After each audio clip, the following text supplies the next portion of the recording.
Dios les bendiga rica y abundantemente. Estamos aquí originando desde el Centro Cristiano El Recreo en esta nueva clase de vida abundante.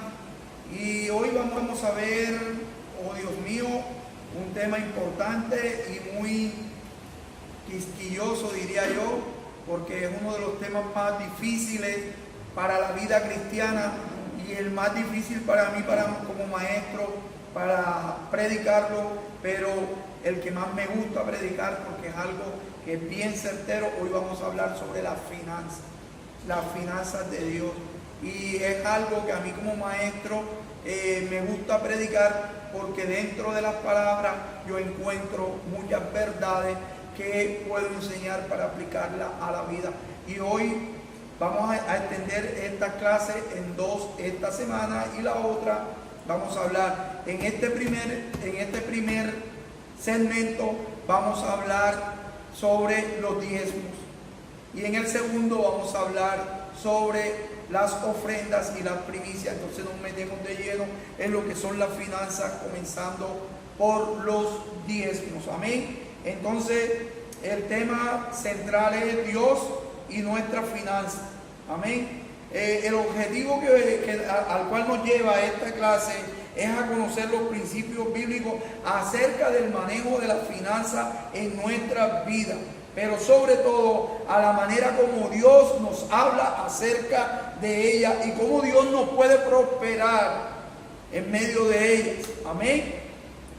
Entonces los diezmos es el punto central de este tema de hoy jueves. Amén.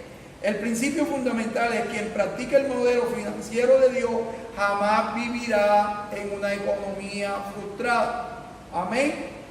El texto central está en Malaquías 3:10, un texto famoso que dice: traed todos los diezmos al alfolí y haya, traed todos los diezmos al alfolí primero y haya alimento en mi casa. Probadme ahora en esto, dice Jehová de los ejércitos, si no os abriré las ventanas de los cielos y derramaré sobre vosotros bendición hasta que sobre y abunde. Eso está en Malaquías capítulo 3, versículo 10. Amén. Entonces, la finanza es el tema de hoy y nos vamos a centrar en los diezmos. Amén. Y es una de las áreas, la finanza, una de las áreas que más trabajo le cuesta al hombre cuando se convierte o cuando se consagra a Dios. Es una de las cosas más difíciles del hombre, meterse la mano al drill, meterse la mano en el bolsillo. Y esto se debe, entre otras cosas, a la manera que el mundo se ha acostumbrado a vivir en la esfera económica. Nos acostumbramos nosotros a manejar nuestras propias finanzas de nuestra forma, y cuando llegamos a los pies de Dios, a los pies de Cristo, entonces tenemos un choque, porque Dios comienza a enseñarnos que Él puede manejar mejor nuestras finanzas que nosotros. Amén. Entonces, ¿qué dice la Biblia acerca de las finanzas? Nuestras finanzas son un medio para honrar a Dios. Honrar. La palabra honra, no la olvide. Dicha honra se concentra a través de los diezmos, las ofrendas y la primicia. Con ellos el creyente demuestra su bondad, su gratitud y fidelidad al Señor, abriendo el camino de su prosperidad integral. Pero lo que más demuestra el creyente es obediencia. Obediencia, porque estamos obedeciendo a Dios cuando Dios nos instruye en algo y nosotros lo hacemos. Cuando Dios nos instruye en algo y no lo hacemos, entonces vemos que la Biblia muestra que caminamos por el camino incorrecto. Amén. Entonces seguimos en este tema. Dice que aunque el término finanza verdaderamente no aparece aquí en la Biblia, ni en el Antiguo ni en el Nuevo Testamento, pero sí encontramos algunas palabras que nos llevan al ámbito financiero. Amén. Y es esta que está en Eclesiastés, que dice que la utilidad del dinero en el ámbito material. Vamos a buscar Eclesiastés, capítulo 10 de Eclesiastés, capítulo 10, vamos a mirar el versículo 19 de Eclesiastés.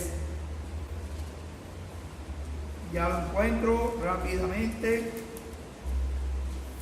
Eclesiastés 10, te repito, versículo 19. Dice Dios en su palabra de esta forma: por el placer se hace el banquete y el vino alegra a los vivos y el dinero sirve para todo.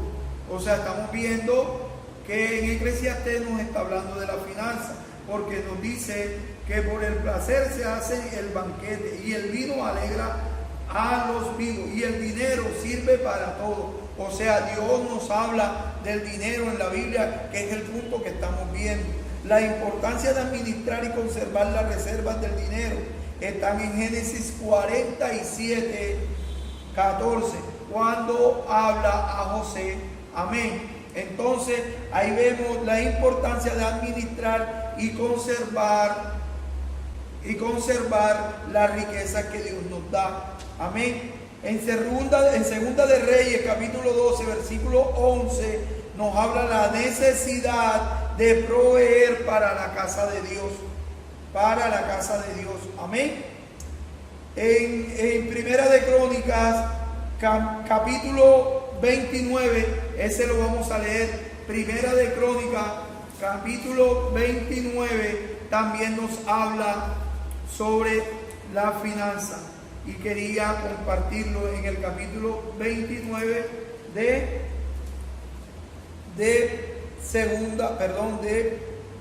Primera de Crónicas. Primera de Crónicas, capítulo 29.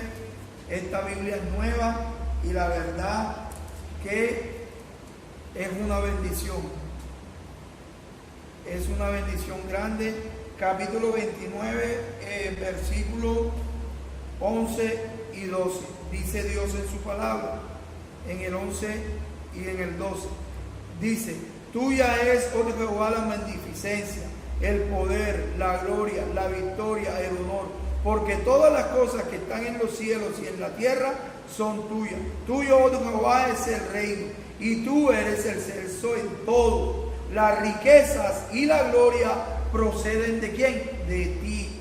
Mira lo que dice el versículo 12. Las riquezas y la gloria proceden de ti, y tú dominas sobre todo, y en tu mano está la fuerza y el poder, y en tu mano el hacer grande y el poder para todos.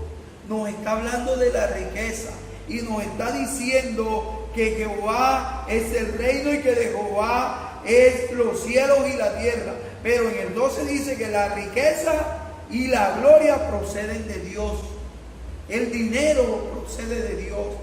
Tuya es la plata, tuyo es el oro, dice la palabra de Dios. Amén. Entonces, el reconocimiento de la riqueza que vienen de Dios y también dice, nos advierte sobre poner el corazón en la riqueza, sobre que no debemos poner nuestro corazón en la riqueza. Amén. Y en Proverbios 13, 22, vamos a encontrar también dentro de la palabra de Dios algo que nos habla Salomón cuando nos habla en Proverbios 13. Dice en Proverbios 13, en el versículo 22, el bueno dejará herederos a los hijos de sus hijos, pero la riqueza del pecador está guardada para nosotros los justos. Dice, te repito, el bueno dejará herederos a los hijos suyos, pero la riqueza del pecador está guardada para los hijos de Dios, dice Salomón. O sea, nuestra herencia son para nuestros hijos, pero la herencia del pecador es para nosotros los justos, dice una promesa que está en Proverbios. Amén. Y en el 11, en Proverbios 11, 28, nos dice: el que confía en su riqueza caerá, mas los justos reverdecerán como ramas. Dice que el que confía en su riqueza caerá. Amén. Entonces Dios, la palabra de Dios, sí nos habla a nosotros bastante de los diezmos y de las finanzas. Dios nos habla de las finanzas. Y quería hablarles ahora lo que nos dice en Primera de Timoteo 6:10. En Primera de Timoteo nos habla y nos dice lo siguiente en el capítulo 6, en el versículo 10.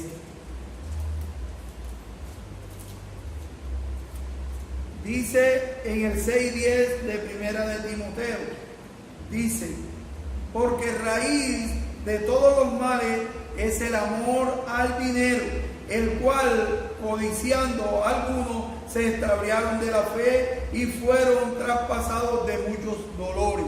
Amén. Dice que cuando nosotros ponemos y sustentamos nuestro apegar al dinero, nos sucede lo que está diciendo aquí la palabra de Dios. Dice que raíz de todos los males es cuando yo amo al dinero. No está diciendo que el dinero es malo, sino que poner amor en el dinero es lo malo, porque es raíz de todo mal. Dios no está diciendo que tú no puedes tener dinero. Dios no te está diciendo que tú no puedes tener sobreabundancia. Dios no te está diciendo que tú vas a tener unas finanzas escasas. Dios te está diciendo que tú vas a tener bastante. Lo que Dios te está dando es un sentido de prosperidad cuando tú no pones el amor en el dinero. Amor en el dinero. Dice, porque raíz de todo mal es el amor al dinero. Al dinero. El cual, codiciando algunos, se extraviaron de la fe y fueron traspasados de muchos dolores. Es un peligro cuando nos apegamos al dinero. Amén. Y el desafío también de lo que nos habla en la finanza, en el Evangelio de Mateo, en Mateo, es un desafío muy grande. Cuando nosotros realmente ponemos nuestro servicio primero al dinero que al servicio a Dios. Cuando nosotros ponemos en nuestra prioridad el dinero que al servicio a Dios, nosotros como creyentes, Dios nos habla de esta forma en Mateo capítulo 6, en el versículo 24. Nos dice Dios de la siguiente manera. Dice: ninguno puede servir a dos señores, porque o aborrecerá al uno y amará al otro, o estimará al uno y menospreciará al otro. No podéis servir a Dios y a las riquezas. O sea, la Biblia te podría leer muchos versículos y en cada uno nos pone, Dios nos enseña a cómo deben ser nuestras finanzas. Y que Dios sí habla de las finanzas. Aquí, por ejemplo, nos está diciendo que yo no puedo servirle a la finanza y servirle a Dios. O sea, yo no puedo poner todo mi empeño y mi prioridad en la finanza y dejar el servicio a Dios. Dios no quiere eso. Dios no quiere eso. Dice, ninguno puede servir a dos señores. Y cuando habla de servir es poner en primer lugar las dos cosas. O pone en primer lugar a Dios y las finanzas en segundo, tercero, cuarto lugar. Y porque no podemos poner primero en la finanza, es que no voy a la iglesia, no voy a servir porque es que tengo que hoy hacer tal cosa y tal cosa que influyen en mi finanza. Yo no te estoy diciendo que dejes de trabajar, no te estoy diciendo, sino que pongas tu amor primero en la finanza que en el servicio a Dios. Amén. Y de esto nos habla el Señor Jesús en esto que acabamos de leer. Amén. Entonces, ahora sí vamos a entrar en el tema de los diezmos. La palabra diezmo proviene del término hebreo maser, o sea, M-A-S-E-R, maser o masrat, que traduce una décima parte en hebreo. ¿Y por qué en hebreo? Porque el diezmo viene desde el Antiguo Testamento. Y en el griego la palabra designa décima parte es apodekato. Te lo voy a descifrar, te lo voy a deletrear. Apodekato, apodekato, que significa paga o dádiva de una décima parte. Entonces, tanto el Antiguo Testamento como el Nuevo Testamento, este escrito en hebreo y este escrito en griego, hablan del diezmo. Amén. Hablan del diezmo. Entonces, el pago de una décima parte, tanto para los griegos como para los hebreos, la concepción del diezmo era una manera de reconocer que Dios es dueño de todas las cosas. Cuando tú lees la palabra diezmo en el Antiguo Testamento o la palabra diezmo en el Nuevo Testamento, lo único que estás viendo es que Dios es dueño del 100%. Tú recibes el 100% y Dios es dueño del 100%. Porque la Biblia a mí me enseña que toda buena dádiva y todo don perfecto provienen de lo alto, del Padre de las luces, en el cual no hay mudanza ni sombra de variación, dice Santiago. Y si el libro de Santiago me dice que toda buena dádiva viene del cielo, del Padre de las luces, me está diciendo que el 100% vienen de Dios. Pero Dios a mí me pide solamente el 10 y el 90 me corresponde a mí. Y yo, como maestro, no soy pastor, soy maestro. Los diezmos te los puedo enseñar de esta forma. Cuando yo recibo el 100%, yo nunca, porque lo he experimentado y te lo quiero enseñar, nunca he podido hacer con el 100% lo mismo que hago con el 90% y parece inverosímil. ¿Por qué te digo que parece inverosímil o parece incongruente? Porque mira, mi hermano, yo he experimentado que con el 100% nunca he hecho lo mismo que con el 90%. A mí el 90% espiritualmente y materialmente me rinde más que el 100%. ¿Por qué? No lo sé. Esa es una pregunta que solo te la puede responder Dios. Pero la matemática sí falla en el mundo espiritual, porque el 90% es más que el 100%. Amén. Amén. Entonces, vamos a ver algunos antecedentes bíblicos acerca del cumplimiento del diezmo. Durante el periodo de los patriarcas, o sea, antes de la ley, los diezmos fueron revelados. Vamos a buscar en el libro de Génesis, en el capítulo 14, cuando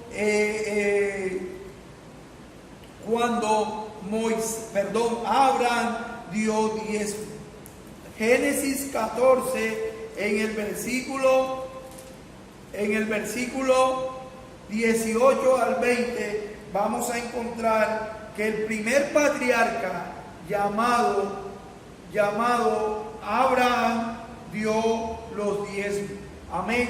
Dice: entonces Melquisedec, rey de Salem y sacerdote del Dios Altísimo, sacó pan y vino y le bendijo diciendo: bendito sea Abraham, el Dios Altísimo, creador de los cielos y de la tierra, y bendito sea el Dios Altísimo que entregó tus enemigos en tus manos. Y le dio a Abraham los diezmos de todo. ¿A quién? Al sacerdote Melquisedec, el sacerdote de ese momento. Abraham le dio los diezmos. ¿Dónde está esto? Esto está en el Antiguo Testamento y fueron los primeros diezmos que se dieron sobre la tierra. Amén.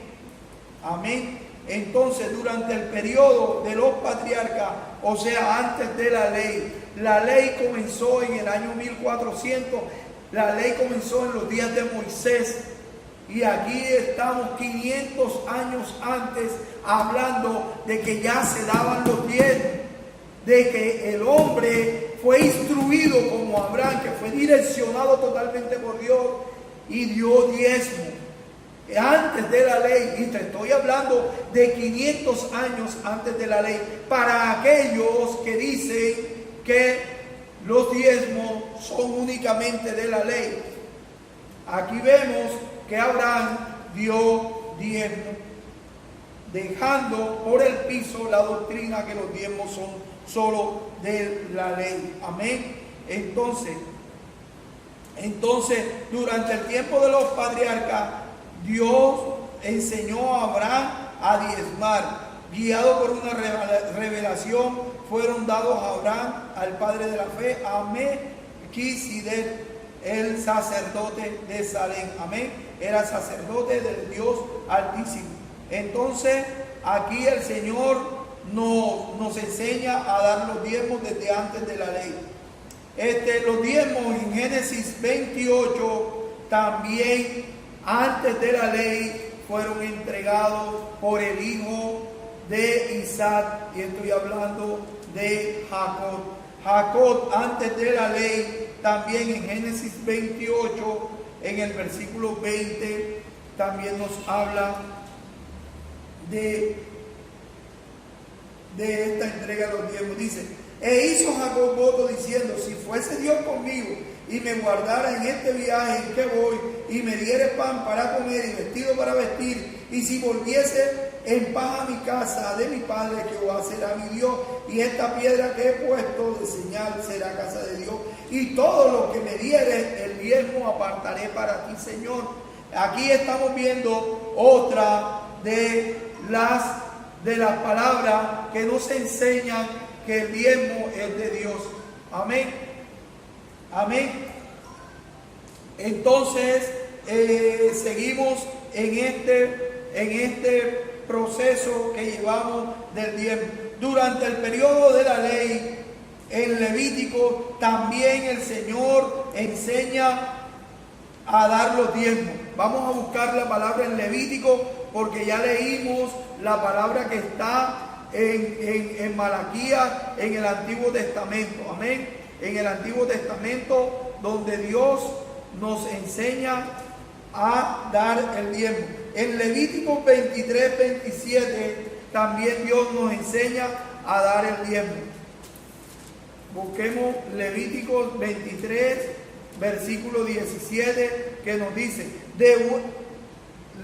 Levíticos 23,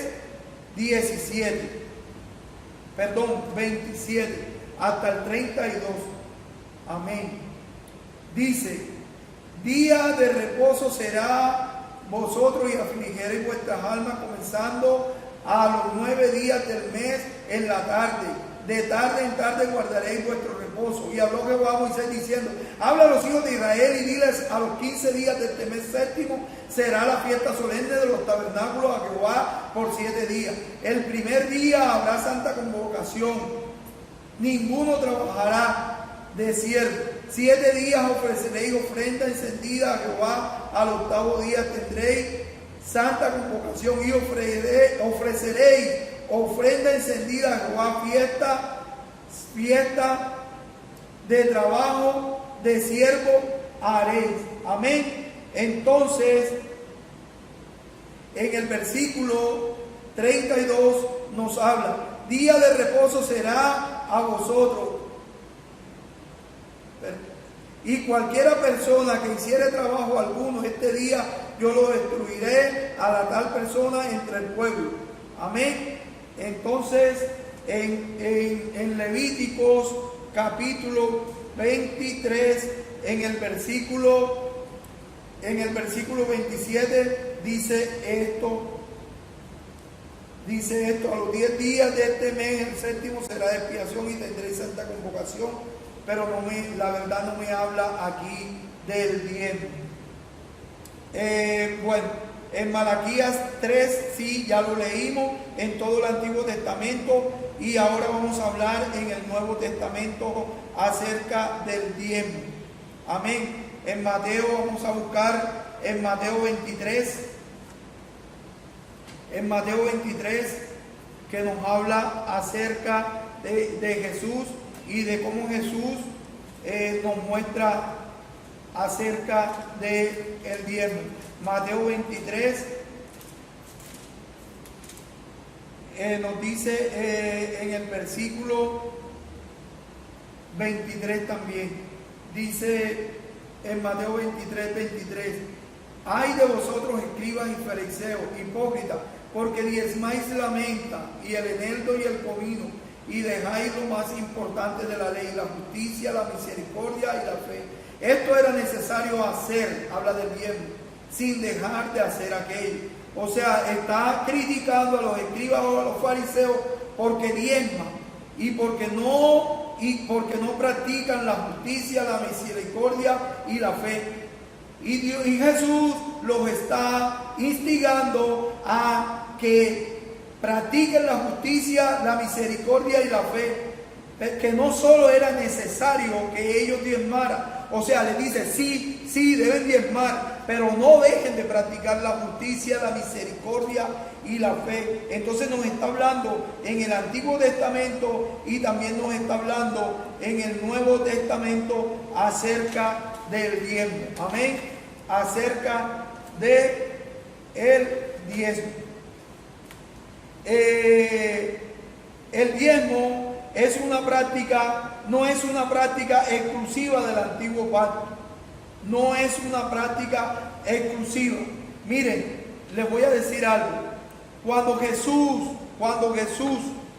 Jesucristo, porque muchas personas dicen que Jesús no practicó el diezmo. Cuando Jesús fue a la cruz, ya él había cumplido todos los mandamientos. Hay 10 mandamientos dentro de la palabra de Dios, pero dentro de la palabra de Dios también hay 613 ordenanzas y prescripciones. Y te quiero decir algo. Dentro de las prescripciones en las que vimos en el Antiguo Testamento está el diezmar como una ordenanza de Dios. Está el diezmar como una ordenanza. Y Dios y Jesús, para poder cumplir la ley, tenía que diezmar. O sea, a mí nadie me va a decir que Jesús cuando fue a la cruz fue santo si no diezmó. Porque si la ley me dice si a mí la palabra me dice que Jesús cumplió toda la ley, entonces Jesús diezmó. Porque dentro de las prescripciones de las 613 estaba el diezmar. Y si Jesús no diezmó, entonces Jesús no fue santo delante de la ley. Pero como yo creo que Jesús sí fue santo y que yo he sido salvo y redimido por Jesús, y entonces yo creo que Jesús diezmó. El Nuevo Testamento no dice que Jesús diezmó, pero sí está diciendo que Jesús estaba influyendo al pueblo a que diezmara. Pero el Nuevo Testamento no está diciendo que Jesús no diezmó, pero tampoco dice que Jesús diezmó, no dice ni lo uno ni lo otro, pero influye. Pero tampoco el Nuevo Testamento a mí me dice que Jesús no mató, pero tampoco me dice que mató. Ninguna de las dos dice.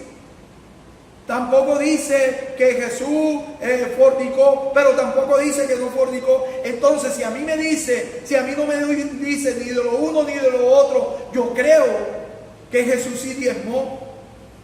Yo creo que Jesús no mató. Yo creo que Jesús no fornicó. Yo creo que Jesús fue santo. Y si Jesús fue santo y fue a la cruz cumpliendo la ley, entonces Jesús sí estaba con el diezmo. Es lo que yo quiero que me entiendan. Porque si Jesús no estaba con el diezmo, entonces vana es nuestra fe. Amén. Entonces te quiero decir eso. Porque muchos dicen, el diezmo es solo de la ley. Pero Jesús en el Nuevo Testamento está hablando. Es más, Mateo cuando se escribió, no escribió en la ley. Aunque se vivió en la ley, este libro fue escrito en el año 60. En plena gracia. Amén. Entonces, esta era una de las cosas que te quería decir. Con respecto a esto del diezmo. Jesús cumplió los 10 mandamientos y todos los judíos diezmaban, pero no cumplían los otros requerimientos. Amén. En el texto de Primera de Corintios, ahora vamos a hablar del propósito del diezmo. ¿Qué propósito tiene que yo diezme? ¿Qué propósito para mí? El primer propósito es honrar al Señor. La Biblia dice que honra a Jehová con tus bienes y con las primicias de tus bienes. Eso me está diciendo a mí. O sea, el primer propósito que tiene el diezmo es que yo honro a Jehová. Cuando yo estoy diezmando, yo no estoy llevando la plata a un hombre. Yo estoy llevando el dinero a un alfolí y estoy honrando a mi Dios, a mi Padre Celestial. Amén. El segundo propósito que está en Mateo capítulo 24. En Mateo capítulo 24. Y es respaldar. Mira lo que vamos a respaldar. Está en Mateo capítulo 24 en el versículo 14. Dice en Mateo 24, 14 lo siguiente. Dice 24, 14. Dice: y será predicado este evangelio del reino en todo el mundo para testimonio de todas las naciones, y entonces vendrá el fin. Y en Mateo 28 dice, mira lo que dice. ¿Qué es lo que voy a respaldar? Voy a respaldar como propósito del diezmo la gran comisión. Voy a respaldar la influencia que mi dinero tiene, que mi honra tiene hacia Dios. Es que se va a respaldar la extensión del reino. Y dice: y será predicado este evangelio del reino en todo el mundo para testimonio de todas las naciones. Se va a extender con mi diezmo, va a servir para que el evangelio siga creciendo. Y en Mateo 28 dice: id por todo el mundo y hacer discípulos por todas las naciones. Nos está haciendo el segundo propósito el Señor, de que la gran comisión se extenderá por todo el mundo. Amén. El tercero, sostener a los ministros de Dios. Sostener a los ministros de Dios. Amén. Y el cuarto propósito que tiene el diezmo es contar la provisión completa en la casa de Dios. Malaquías dice: llevad todos los diezmos al alfolí y hay alimento en vuestra casa. Probadme ahora en esto y yo abriré las puertas y las ventanas de los cielos. Amén. Entonces, contar con la provisión completa. Ese es el propósito del diezmo. Ahora voy a ver los beneficios del diezmo. Aunque existen varios textos en las escrituras que ponen los beneficios de diezmar, Malaquías, el que te acabo de leer, tomado como referencia, vamos a mirar Malaquías capítulo 3. Vamos a ver vamos a verlo desde el versículo 10. Desde el versículo 10. Permite, como se ha indicado antes, que tengamos primero provisión continua en la casa de Dios. Amén. Porque dice Malaquías 3:10, dice que llevemos los diezmos al alfolí. Dice: traed todos los diezmos al alfolí y hay alimento en mi casa. Entonces el primer beneficio es que yo voy a tener primero provisión continua en mi casa. El segundo beneficio: abre las ventanas de los cielos a nuestro favor y trae bendiciones. Dice: y probadme ahora en esto, dice Jehová de los ejércitos, si no os abriré las ventanas de los cielos y derramaré sobre vosotros bendiciones hasta que sobre y abunde. Amén. Bendiciones hasta que sobre y abunde. O sea, el segundo beneficio es que habrá sobreabundancia. El tercer beneficio está en el versículo 11. Y dice: reprenderé también por vosotros al devorador, y no os destruirá el fruto de la tierra, ni la vid del campo será estéril, dice Jehová de los ejércitos. Entonces Dios reprenderá por nosotros al devorador de nuestras finanzas. Y en el versículo 12 dice que nos convierte en tierra bendita, en tierra bendita. Dice el versículo 12, y todas las naciones os dirán bienaventurados, porque seréis tierra deseable, dice Jehová de los ejércitos. Entonces hemos visto que somos tierra deseable, hemos visto que el diezmo tiene unos beneficios, y hemos visto que el diezmo tiene unos propósitos. Y hemos visto lo que es la palabra diezmo y lo que se practicó en la ley, en el Antiguo Testamento, antes de la ley y durante la gracia y durante el Evangelio. Amén. Y hemos visto lo que el Señor Jesús nos enseñó. El Señor nos enseñó, Jesús, a que Él mismo, cuando le dijeron que de quién era esta moneda, Él dijo: esta moneda en su cara tiene una inscripción y en la otra tiene la cara del César. Y dice: dad a César lo que es del César, pero a Dios dale a lo que Él le corresponde, el 10%. Dios te bendiga, Dios te guarde. Espero que esta clase haya sido útil para enseñarte a lo que es los diezmos. En la siguiente clase veremos lo que es la ofrenda y lo que son las primicias. Y terminamos en la siguiente clase con la finanza. Dios te bendiga, Dios te guarde. Amén.